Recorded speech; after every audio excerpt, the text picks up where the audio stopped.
Hello, I'm Axel Cushing. I am the editor-in-chief of GameLuster, and this is Talking Red, our post-mortem podcast for the Cyberpunk RED Nephilim Echo limited podcast series. With me, I have Brennan, who you may have heard better as Locke. I have Haley, who you know as Olive, and I have Mike, who you know as Slash. Thank you for coming, guys. Glad that you're all here. So Glad to be here. So the the first question that just kind of comes immediately to mind: how are you all feeling now that it's over? It's like, okay, we've done 5 episodes, we've gotten through it all. How are you feeling on it? Is this normally, do you normally think about a campaign or think about or process what happens after the campaign, or is it more like, oh no, it's done, next?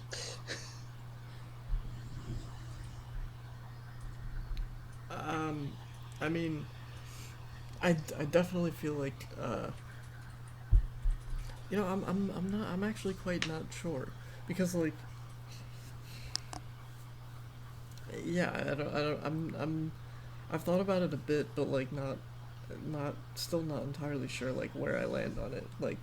Um, uh, I'm not like I see I'm not exactly sure where I would even see Locke going next. To be completely honest, I mean I do have some ideas of where we could take the character, but yeah, I don't know. I personally I felt like while I like how it was left off to be able to continue, but I also feel like it was a nice little wrapped up narrative. Like, I, the thing that I feel like I liked the most just about the whole experience was just how carefully crafted everything was. Like, narratively speaking, we had a beginning. Excuse me, and we had a very clearly set up middle, and then obviously we had our big climax, which was rather explosive, and then I enjoyed the fact that it was carefully constructed, but then also at the same time, I felt like we were also very much on rails at points. So I feel like that would ultimately just depend on where the story goes next. Um, but that's just my 2 cents.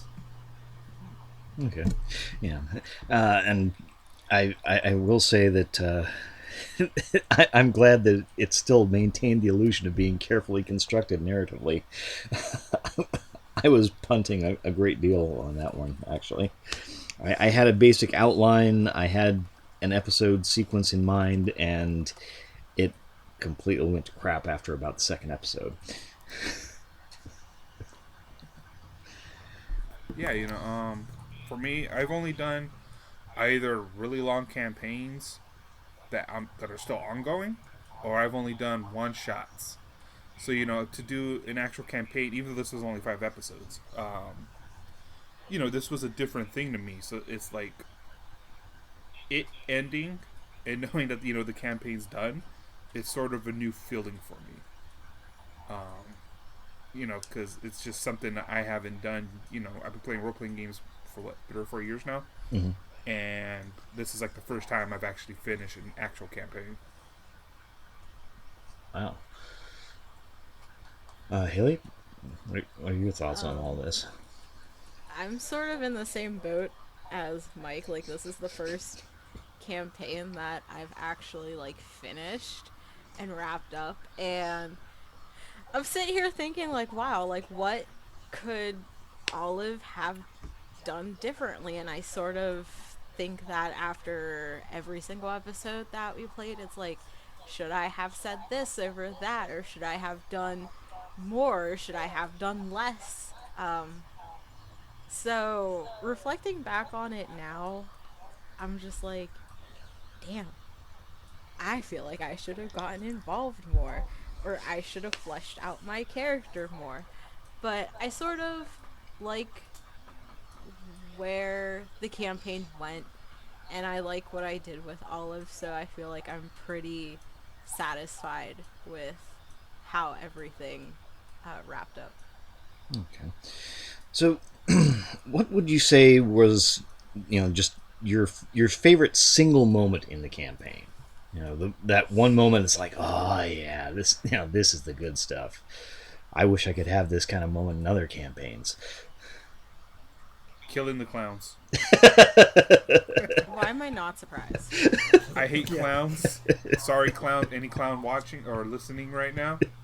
I do not like clowns. So we did that episode. It was pretty funny to me. Totally agree. Like I very much have a real life like phobia of clowns. It's just completely irrational. I mean, well, from outside looking in, it's irrational. So when you said that we were fighting clowns, like I was genuinely like kind of bugged. I was like, oh, okay. But then then we got into this set of like, all right, we're gonna fuck with them. We're gonna kill them. They're gonna kill each other, and I was able to use this fantasy to fight my fears in like the most cliche dumb way possible. But like I absolutely agree with Mike. That was one of the moments. I think that I'm the one thing that I need to do better is actually like take notes, and I'm guilty of this in our other D&D campaign where I just don't know anyone's names like 90% of the time. But the one episode where we went to the committee, like the nightclub, not nightclub, Right. but like the dinner party. I can't remember. Yes, the dinner party. Thank you. I don't Yes. know why. That one. Olives that is was- some Yeah. ones. That was a fun one because like we just I like that that there's that there we could have really messed that up. Like we really could have messed that up, but it was a high stakes scenario where it wasn't really all just about the combat like at all. It was more of just like really relied on just basic logic skills of like how to get out of this one, and I really liked that point. It was very high stakes moment but without any combat at all, and it was like genuinely terrifying to kind of have these like 4 or 5 people on stage just calling you out in public, and then having to weasel your way out of that, trying to figure your way out of that one. It was very interesting to me. The dinner party was probably my favorite part as well, just because like it's sort of the first time that Olive got like a front and center part in the campaign. And like Brennan said, like if we didn't do well, that could have went to shit. Like I honestly think we could have all died. And then getting that gun was like pretty fucking cool too.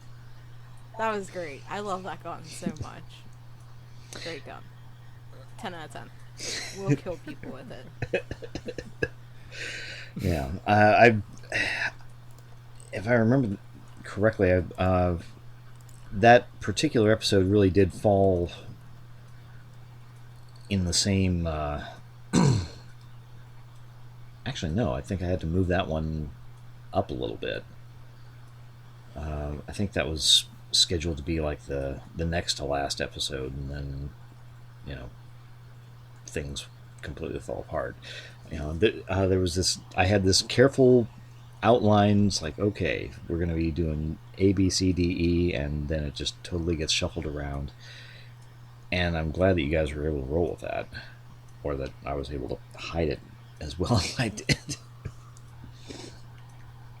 Yeah, honestly, like even just like the pacing of everything, I felt was good. Like there were some very action-packed episodes, while there was other episodes where it was just like the dinner party one, where it was again just very role play based, and I like that, to be honest. I don't think combat needs to be shoehorned into every single encounter. Yeah. Where I feel like a lot of like quote air quote action role playing games nowadays, like if you're sitting down playing a video game, combat's almost always like expected, So again, it's nice to be able to play a game where combat isn't just the default action you roll to. So that kind of leads into my next question. Uh, you were talking about the opportunity to role play and the opportunity to kind of dive more into your characters as characters. Uh, what would you say was your big influence character wise? When you're putting on the persona for for the roles and for the action and whatnot. What was motivating you? What was inspiring you? What did you say? What did you think? Okay, I want to be taking the character in this direction.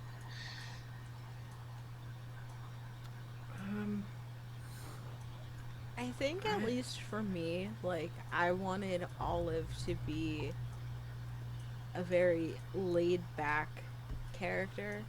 Um, in like our other campaigns that we play in, the characters that I normally play are usually front and center and heavily are relied on to make decisions. So I just wanted a character that didn't do that and who was kind of just working within the shadows of the group rather than being like the face of the group. So when it came to Olive, uh, I wanted her actions to be the main focus rather than anything that she would actually say.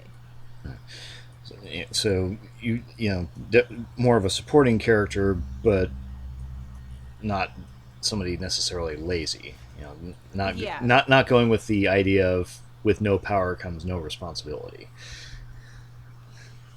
Yeah, like I wanted her to like help her friends, but like I said, like more in a background way rather than being the main focus. Like she would do anything to help her friends and protect her friends, even if she didn't necessarily agree with what was going on. So I just wanted her to be there as a supporting character and help from the shadows rather than being in the limelight. Mike, I should probably apologize at least a little bit. I was having the damnedest time trying to think. Okay, how do I construct an episode that features your particular unique skill set and still doesn't feel like a throwaway episode? And I do apologize. Right. And I do apologize for that. That's fine. Well, the thing about Slash was I try to make him like this guy who wants to keep his head down. He's been through some shit, so now he just kind of want to live a more quiet life and kind of just play his music. But at the same time, I wanted him to be loyal to the people around him. That he really trusted, like Locke and Olive. So while he's trying to just play his shows and whatnot, when the two of them needed stuff throughout the campaign, of course he was going to be like, oh yeah, okay, we're going to roll on this, we're going to do this. Brennan, well, what was your motivation? Uh, well, I mean, I feel like a lot of it, at least initially, stemmed from our first episode and just being kind of dropped in the position of like, you own this building, you're responsible for all of these people, and upon learning that, I was like, oh shit, okay. And I kind of wanted to translate that to the character, so like it seemed real. Also because, kind of like the opposite of what Haley was saying, I feel like in our other campaigns, I mean, I try not to be the face, because I don't really like making hard decisions on the spot. It kind of puts me in a tizzy, if you will. I did notice that a little bit. Yeah. Admittedly, friends of mine, they call it the Brennan shuffle, where like I go back and forth between two options, and I ultimately die trying to make a decision. But it's neither here nor there. I tried to make it like a very tried to play this person who like thinks he's got his shit together but clearly doesn't, because again, it's exactly what I was doing rolling into this campaign. I was like, I totally know what I'm doing. I played RPG games before. And then we sat down for the first episode and I was like, oh my god, this is fairly different from D&D in a, you know, in both good and bad ways, of course, like anything else. So yeah, I mean, I just tried to channel that kind of neurotic mess, but also like rooted by this moral anchor, and not moral as in like good and bad, right? Like I've played and read cyberpunk material before. I understand that there's really no good. It's just varying shades of gray. So, I mean, there were points where I had kind of just wanted to just shoot Harry in the back of the head when he was telling me to do stuff, because I just don't like people telling me to do stuff, and I just wanted. It's like, you know, what if I just shoot him in the back of the head? I had that thought so many times. But I just didn't, you know. I was just like, alright, I'm just gonna sit down, shut up, do my work, keep the people in the house happy. Honestly, I feel like everything really boiled down to, Locke, you're in charge of this building and people, you gotta keep them safe. And that was really all I thought about. It was just, I gotta keep these people safe. And almost every decision kind of went back to that point, which I feel like, again, if you didn't kind of write that in for me, I have no idea where I would have taken the character. Absolutely no clue. I just had an idea of like this kind of sneaky asshole, but it didn't really work out that way at all. Yeah, I don't know. And I'm even trying to think of like if I had an inspiration, like a character, and I can't think of anything. I'm just thinking of someone who's just placed in a landlord position at a really young age because his clan told him to, and he's like trying not to fuck up. But then I also had like 7 enemies, so I was like, I'm really trying not to fuck up. Yeah. In the episode, you weren't in the episodes you weren't trying to fuck up, but the backstory kind of indicated that you've front loaded a lot of the fucking up before all of this. Yeah, exactly.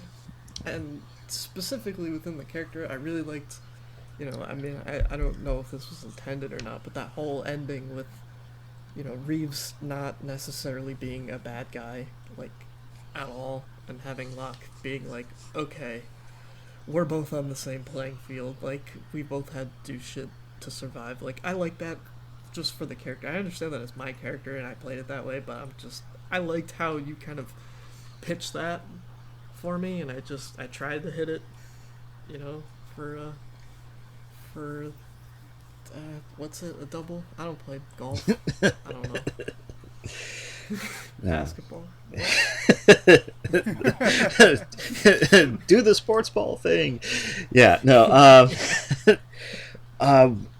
Just for the listeners who haven't been keeping up or who weren't aware of it previously, before this campaign, I had, you know, begged, bullied, and bribed the players who were working with me at GameLuster previously to try out the Cyberpunk RED Jumpstart, because I figured, okay, let's try this out. It was just out at the time. I thought, hey, maybe we can do a Critical Role style podcast out of it, and, you know, we'll see where it goes. And that first episode, there was call it episode 0, which I didn't record, and I still feel absolutely stupid for not doing so, but doom on me. Where it was the introductory adventure from the Cyberpunk RED Jumpstart kit, and I figured, okay, yeah, we'll go with Locke. You know, we'll go with the Nomad. He's not nomading. He's not running around. He's definitely not chasing, you know, nomad girls in tight jeans with, you know, fine booties. Yeah, that was an option? Because I would have taken that. Yeah, no, that was not an option. But in that episode 0 prequel, I had created Clarence Reeves as just kind of a one-off villain, and I remember you reacted badly to him. I mean, you absolutely were. It's like, yeah, I'm I want to burn and pillage. It's like, okay, so we're getting a little more Mad Max than I had initially anticipated. Okay, we'll roll with it. And after that session, I thought, you know what? If there's an opportunity to keep this character around, or if there's an opportunity to get the players back together and do something more consistently, then I want to keep this villain around. This seems like an interesting antagonist, and I started to flesh him out, and I started to think, okay, how do I really make this guy interesting? He's keeping in mind that whole, there, good and bad is very shaded depending on what end of the gray scale you're on. I wanted to make him at least a slightly darker shade of gray, and it was a challenge, I think. But at the same time, the fact that you did react like you did, that this was, or I got the reaction that I did from you for that finale, tells me that, okay, yeah, I managed to get it right. Yay for me. I would definitely think so. Like, I would vouch for Reeves being, like, at least, as a very, very subsect of the overall campaign. No, I definitely thought that Reeves was at least an interesting enough character to, because we didn't really know much about him at all, just that I had fucked him over and somehow. I mean, he had explained it, but that goes in one ear, right out the other. Both for the character and me, so that really fits.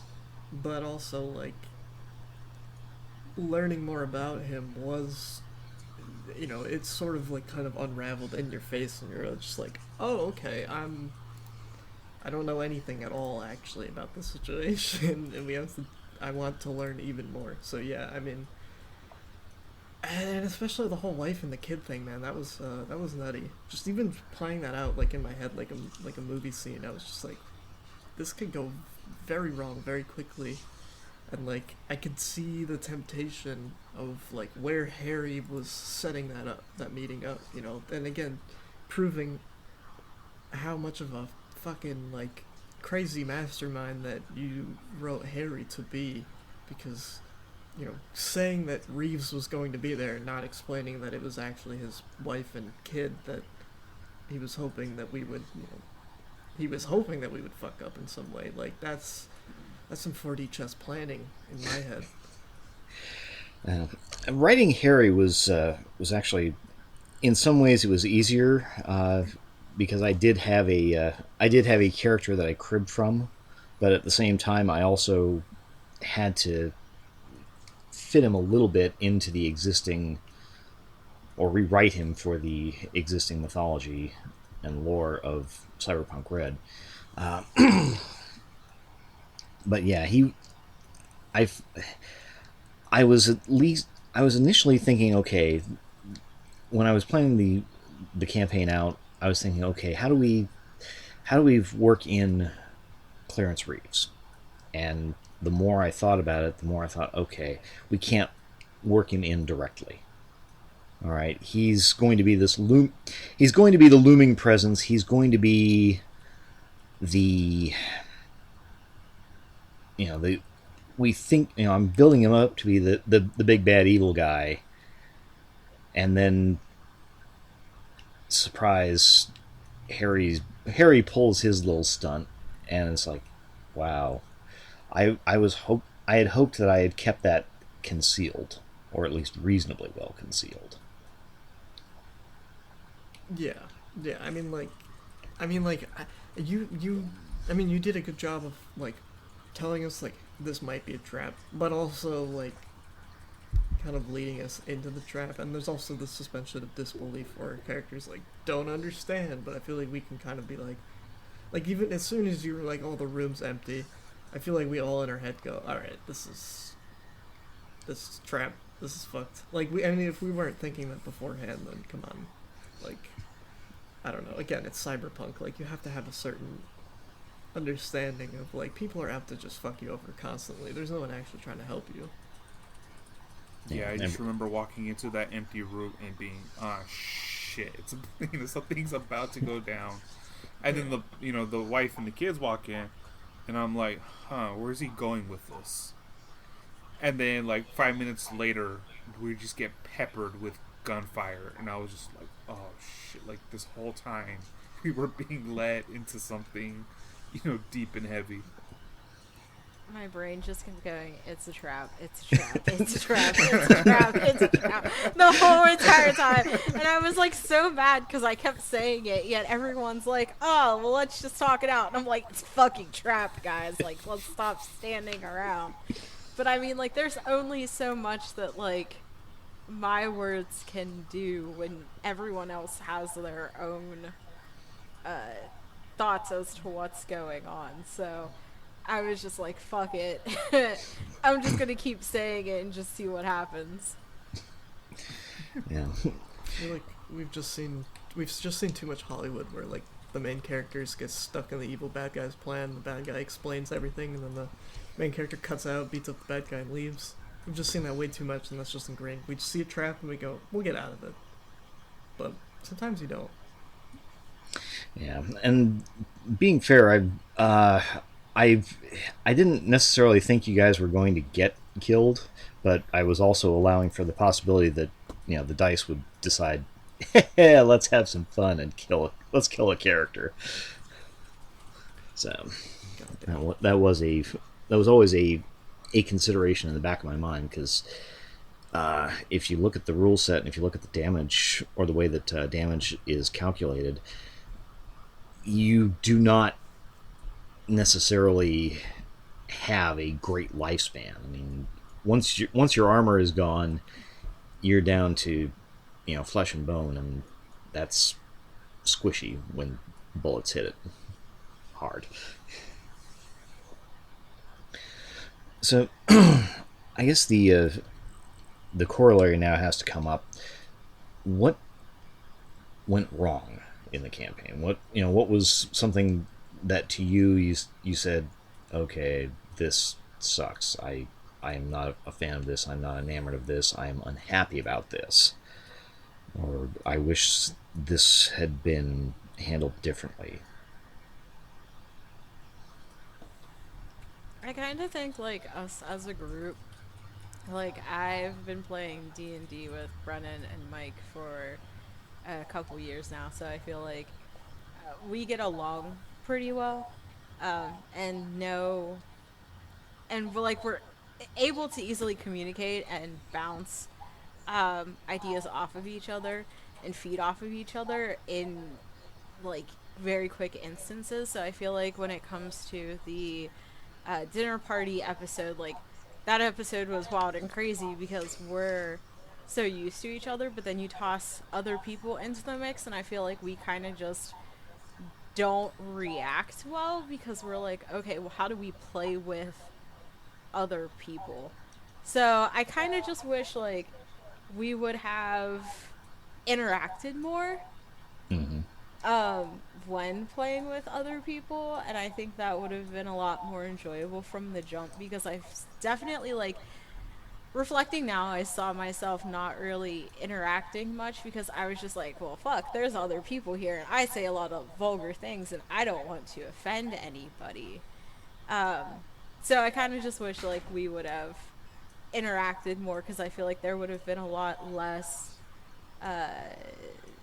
empty spots, and I feel like, at least personally for Olive, I feel like she would have came out more and would have been a lot more interactive with the other characters, but, like, that's just my own personal thing. Also, I wish that, like, overall, just in general, that the storyline didn't really rely on Brennan's character a lot, because I feel like his character was the main focus of a lot of things, And while that's great and all, I feel like we just didn't really get to see any of the other characters at all besides being in supporting roles, which personally for me that's what I wanted for Olive, but I feel like with Mike's character and the other characters, like we just didn't really get much to them, unfortunately. Yeah, and and again that was one of those things that I was trying to get things changed up. I was trying to give opportunities, but at the same time, I was also like, okay, how do I do this without just completely destroying the narrative arc? It's like, okay, I didn't want to create a filler episode, because you start creating filler episodes and suddenly you're 100 episodes into Naruto and nobody's done anything. I mean, it's also like a limited series, so I definitely understand like not being able to do everything at once. So, I feel like my expectations were a little high, but that's on me. But I still had fun with it, and I'm happy with where it went. Sorry for interrupting you, Mike. I was about to say, I'm kind of in the same boat as Haley. I'm not good with new people, so having people in the campaign that I just really didn't know, kind of threw me off a little. I knew, because I've known Haley and Brennan, for a few years now. We've been playing for a few years together. I know I could say certain things that will get them, reactions out of them. I know how to make them, say certain things. But having, since it was such a limited campaign, I really didn't have the time to really gel together with, the players that I really wasn't comfortable with. Right. Yeah, I'm also in agreement with like just the people thing. And again, no disrespect to anybody. It's just very much just like a comfortability thing. It's just nothing more than that. And also, I guess, and yeah, I'm also not really one that's. And we're all aware. I'm not good the like the limelight for too long. I very much understand that. I think as a main character, me personally, Brennan, gets kind of boring after a while. So like, while I did very much appreciate being the main character at points, um, I I felt like the spotlight was very typically only placed on like one person at a time. There were points in which like I wanted to ask the group, like kind of sit everyone down and be like, how do you feel about this issue? Also knowing A, we have limited time, and B, again with the familiarity thing, it's kind of hard to gauge everyone. Um, but yeah, I guess I just kind of wish that there was more interactivity within the group, and that's not necessarily something that's on the DM.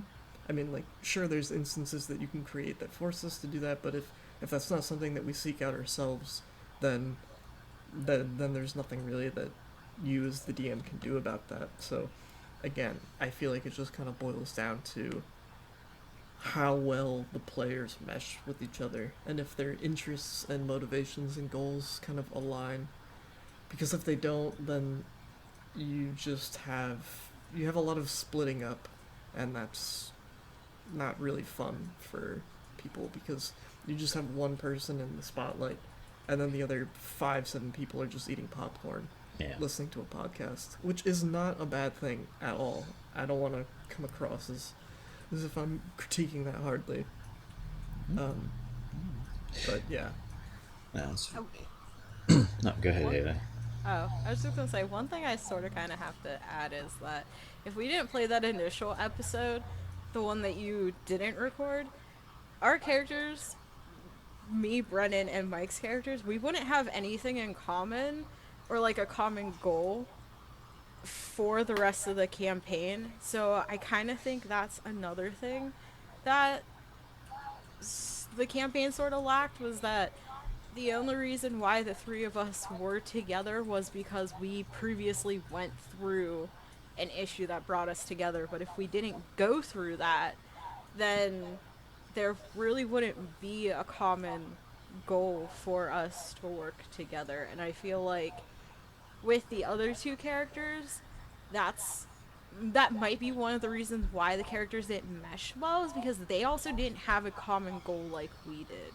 So reflecting back on that now, I kind of like feel bad for not trying to get them to get a common goal, or like helping them realize like, hey, this is a common goal that we have, you guys should do it too, and getting them to interact more with the party like that.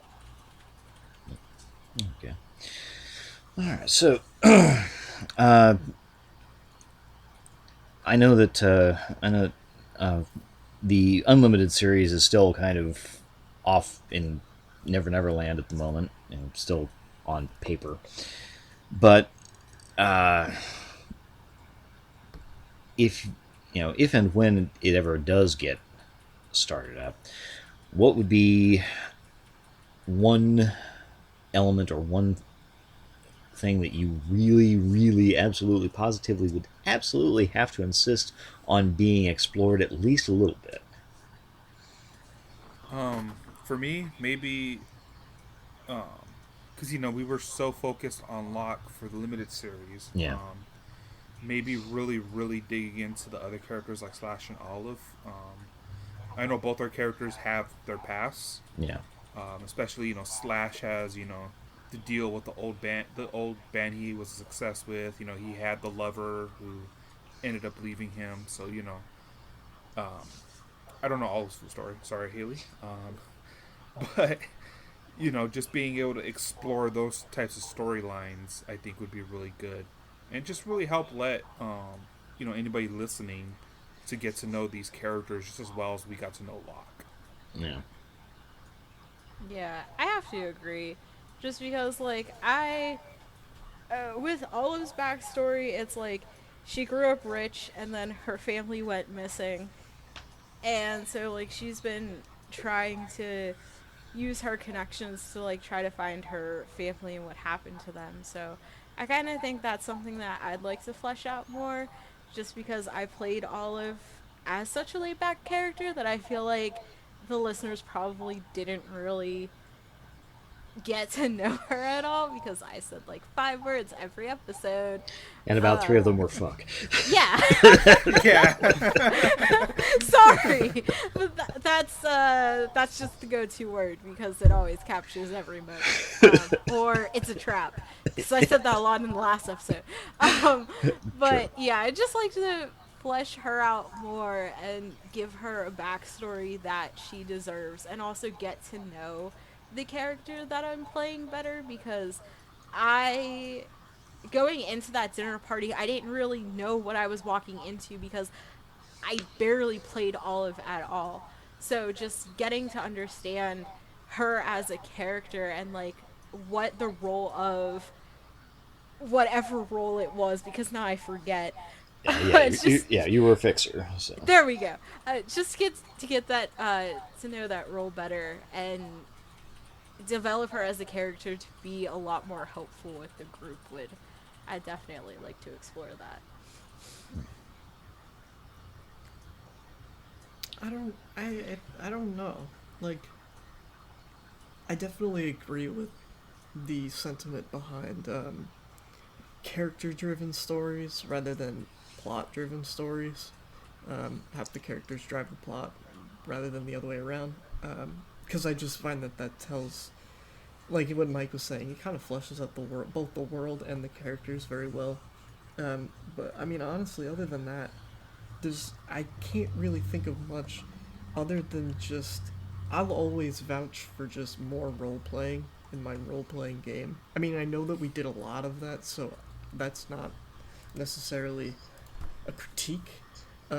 Just I'm just one that always adds more role playing, kind of specifically being like just more instances where, similar to the dinner party, where combat's not the first the first go-to instance.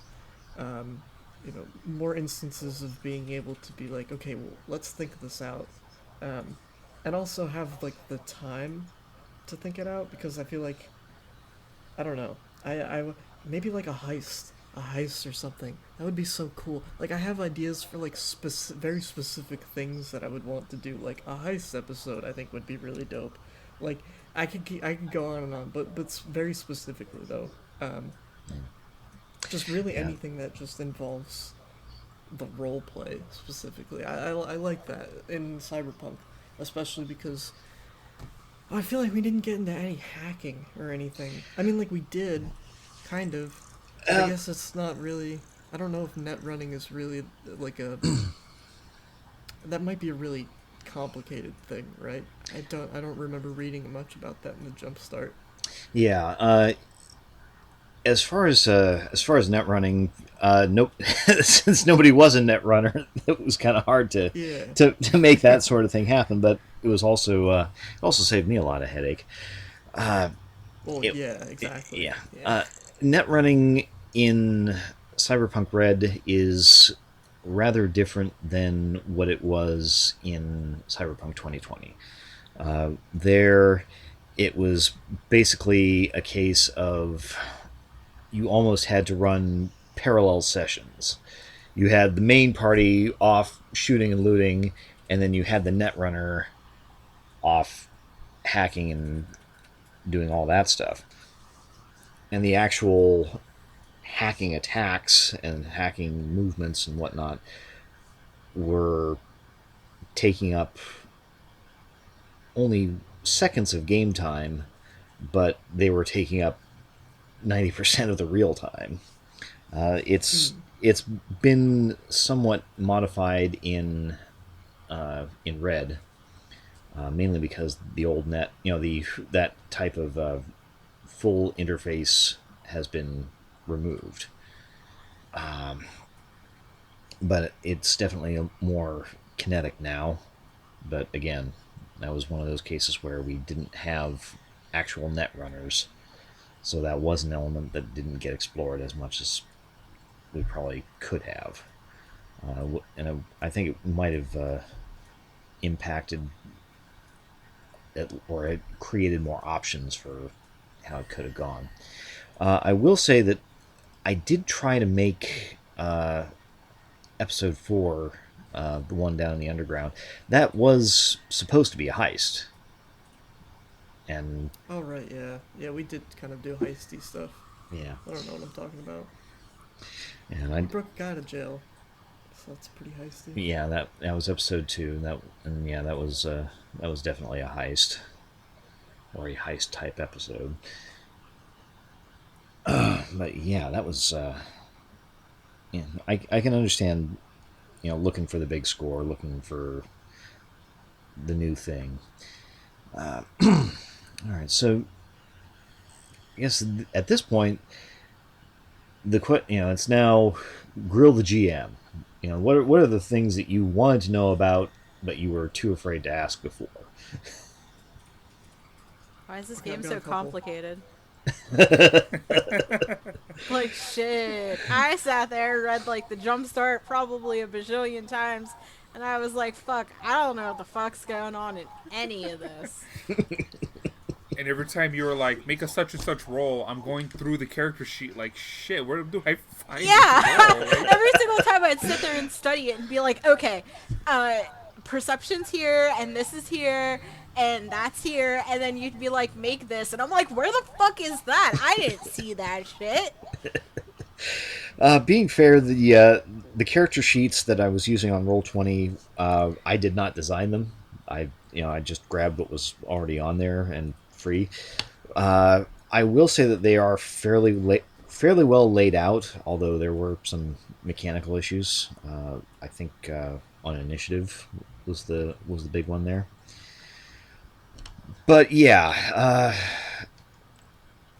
I think in a physical tabletop it would probably be a little easier, because you really only either you're rolling a couple of d10s or you're rolling a whole bunch of d6s for like damage and whatnot.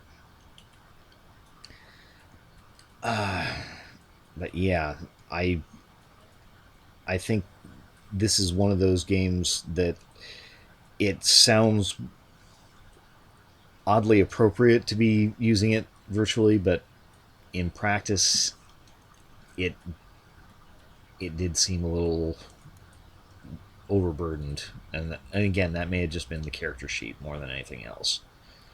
I feel like this is definitely a game that, if, at least from what we read with the manual that we had, if you don't have somebody who knows the game or has played the game before, I feel like this might be a little bit hard to jump into from the get-go, because like I said, like, I would read and reread a bajillion times the quick start guide, and I'm just like, I still don't understand any of this. So, I mean, and that's not on you. Thank Jesus you knew what you were doing, because if you didn't, then I don't know if I would have known anything at all. But I feel like it's a little bit on like the game creators, that I feel like they could have fleshed this out just a little bit easier for newbies. Okay. I have two questions. Okay. They both pertain to the narrative. First question: what would have happened if we just shot Harry in the back of the head, like really early on? Like, very first episode. We had that opportunity. We were really close to him at some points. So, like, I always wondered what would have like, could we have just solved everything really quickly if episode 1 just shot him right in the head as soon as we saw him? Like, what would you have done, I guess? Well, I would have probably had to shit can 4 episodes worth of episode outlines to start with. Okay. Oh my god! All right, okay. And The whole time, Axel's probably like, "Please don't kill him! Please don't kill him!" Yeah, right. well, honestly, I didn't think that you were going to kill Harry as much as you wanted to kill Harry. I was trying to find that sweet spot between I so want to kill you, but I know I can't. So it's like, you're lucky. But it was. You had that, because I had that exact thought. Like, you're lucky, son of a bitch. Yeah, my whole thing with Harry was that I wanted to make him a necessary evil. I mean, I literally necessary. It's like, you can't stand the guy half the time, but you need him, and that obviates any desire to shoot him in the face. As much as you wanted to, as badly as you think he probably deserved it, you can't shoot him just yet. It's like, I'm gonna be patient. I'm gonna wait. Every minute that I have to suffer through this is just one more bullet I'm going to pump into your corpse. God damn. I just wanted you to know that I was thinking about it. My second question is, what the hell was up with the nuke? It was just like a very big thing, and then it was just swept under the table, and it was like we forgot about it. That's a huge thing. I mean, like, I'm assuming that that's probably, if you were leading into the Unlimited series, that's something that we would have to come across another time. Or maybe not, I don't know. I was just always curious, like, what the deal with the nuke was. Well, the deal with the nuke was that was... part of that was, I will say, it was me indulging in lore that didn't really get covered necessarily very well, I think. Either in the books or in Cyberpunk 2077, because that one, that barely got touched on. It was mentioned in the Firestorm Adventure arc for Cyberpunk 2020, but I was thinking, it was one of those things, like, I wanted to really cast or put it in the players' heads, and obviously in the listeners' heads, that however awful the nuke was that Arasaka didn't set off, they did have a nuke, which was always rumored, and everybody suspects it's like, okay, it's like, hey, Arasaka's got a nuke, right? No, why would they have a nuke? Because they're Arasaka, man. It was a case of I wanted to say, yeah, this could have got, this was a little bit of lore that I wanted to show off. It's like, yeah, I also wanted it to make it so much worse than just basic basic dirty bomb or anything like that. I will say that I cribbed a little bit from David Weber's Honor Harrington novels about for the idea of a bomb pumped laser.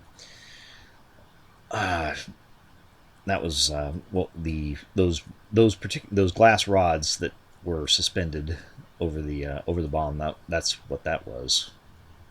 They were supposed to basically be lasing material that would have destroyed the tower and everything in it.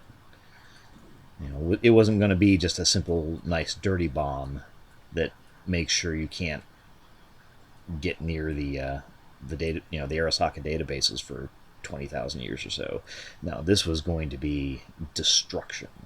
This was going to be scorched earth, and to me that seemed appropriate for my understanding, my interpretation of Saburo Arasaka.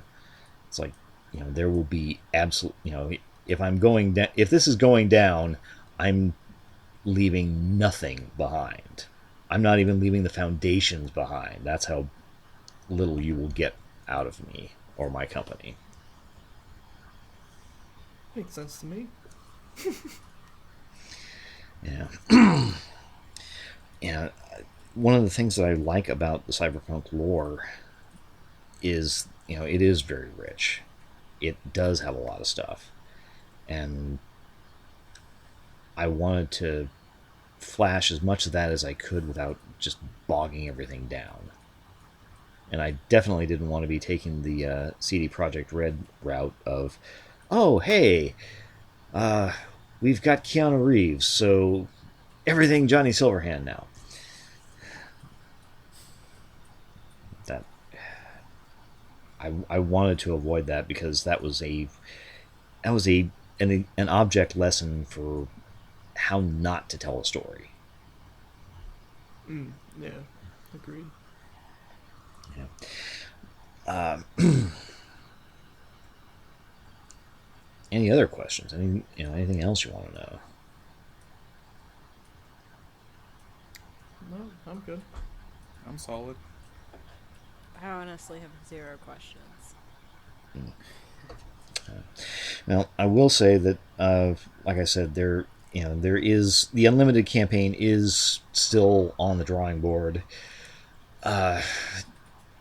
despite what Mike Pondsmith may have written in the Cyberpunk Red core book. There is going to be an overarching thing going on. There is going to be a larger plot.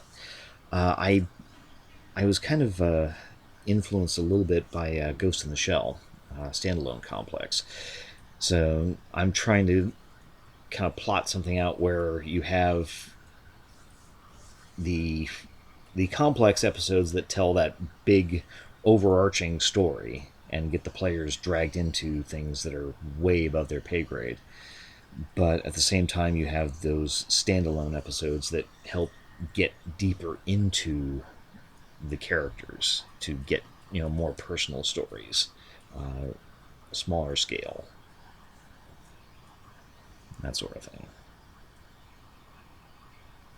Sounds interesting. Yeah, and like I said, it's still on the drawing board. It's it was hell and a half plotting out 5 episodes and sticking to that schedule, and look how well that turned out. So I can only be amazed at how well this is going to turn out. But it is in process, it is in development, and I really hope when I do have it ready, I have you guys with me, and if there are any other players that you want to nominate, people you've played with in other games that you say, "Hey, yeah, I know this. I know this narrative podcast that this that some guy's working on. It'll be really cool. It'll be different than slaying goblins. You get to shoot people in the face and say chumba a lot." Oh, I didn't do that a lot. I gotta do that a lot if you do the other campaign. Yeah. All right. Well, that I believe is going to do it for this singular episode of Talking Red. I do want to thank my guests, Brennan, Haley, Mike. Thank you very much. I'm glad you can make it out here, and I look forward to playing with you guys again at some point. Thanks also to GameLuster for letting me get everybody together and running Cyberpunk RED and Nephilim Echo. We have it all on the YouTube channel here. It's in our playlist for tabletop gaming. If you want to go straight, want to sit through, listen from episode 1 to episode 5 and pick stuff apart, let us know. Give us a like, give us a subscribe, give us a comment. Say hi, say bye, say screw you, Chumba. We are listening. Once again, I am Axel Cushing, and this has been Talking Red, a podcast production from GameLuster. Good night, everybody. Good night.